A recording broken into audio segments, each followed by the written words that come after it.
അലങ്കാര മത്സ്യങ്ങൾ എത്ര തരം വളർത്തുന്നുണ്ട് സാറേ? ഇവിടെ നമ്മൾ പ്രധാനമായും ഗപ്പീസാണ്. പിന്നെ പണ്ട് 40ഓളം ഐറ്റംസ് ഉണ്ടായിരുന്നു ഞാൻ പറഞ്ഞല്ലോ. അപ്പൊ അത് പിന്നെ അതിന് പ്രായോഗികമായിട്ടുള്ള ചില ബുദ്ധിമുട്ടുകളും പ്രശ്നങ്ങളും ഒക്കെ ഉള്ളതുകൊണ്ട് ഞാൻ അതിന്റെ എണ്ണം കുറച്ച് 12 സ്ട്രെയിൻ ഇപ്പൊ ചെയ്യുന്നുണ്ട്.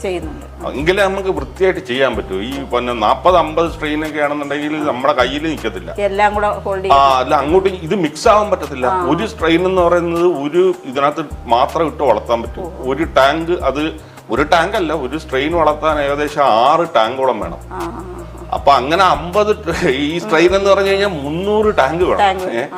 അപ്പോൾ അതിന് നമുക്ക് 300 ടാങ്കിന്റെ സ്ഥലം ഇല്ലാത്തതുകൊണ്ട് നമുക്ക് ഉള്ള സ്ഥലത്തിനകത്ത് ഈ ക്വാളിറ്റി ആയിട്ട് ചെയ്യാനായിട്ട് ഞാൻ തീരുമാനിക്കുക. അങ്ങനെ 12 സ്ട്രെയിനോളം ഗപ്പീസ് ഉണ്ട്.